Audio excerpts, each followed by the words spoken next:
Sri Lanka, Bangladesh, Nepal, Madagascar ఇప్పుడు Peru. ఏ దేశం చూసినా జెన్‌జీ ప్రొటెస్ట్‌లతో దేశాలు అట్టుడికిపోతున్నాయి. అసలు యువత అందరూ పెరులో ఇప్పుడు బయటకొచ్చారు. ఎందుకొచ్చారు? ఆల్మోస్ట్ కారణాలు సేమ్ అన్నమాట. చాలా bad governance, political instability, economic mismanagement, విపరీతమైన కరప్షన్. గత 10 సంవత్సరాల్లో పెరులో 7 ప్రెసిడెంట్స్ మారారు.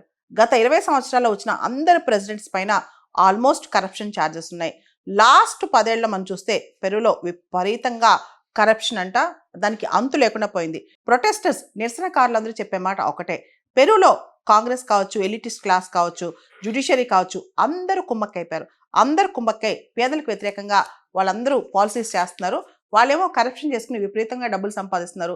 పేదవాళ్ళకి మాత్రం అన్నం లేకుండా పోతుంది. ముఖ్యంగా యూత్‌కి అన్‌ఎంప్లాయ్‌మెంట్ ఉద్యోగాలు లేవంట పెరులో. దాదాపు 20% యూత్ అన్‌ఎంప్లాయ్‌మెంట్ ఉందంట పెరులో. యువతకి ఉద్యోగాలు లేవు. 30 కన్నా తక్కువ వయసున్న యువతలో 70% మంది ఇన్ఫార్మల్ సెక్టర్‌లో పనిచేస్తున్నారు. అంటే హెల్త్ కేర్ లేదు, ఇన్స్యూరెన్స్ లేదు, ఏమీ లేవు. దాంతో వాళ్ళకి జీతాలు కూడా సరిగ్గా లేవన్నమాట. ఇవన్నీ కూడా అట్టుడికిపోతున్నాయి పెరులో. అంటే కష్టకాలం అంత ఎక్కువ ఉందన్నమాట.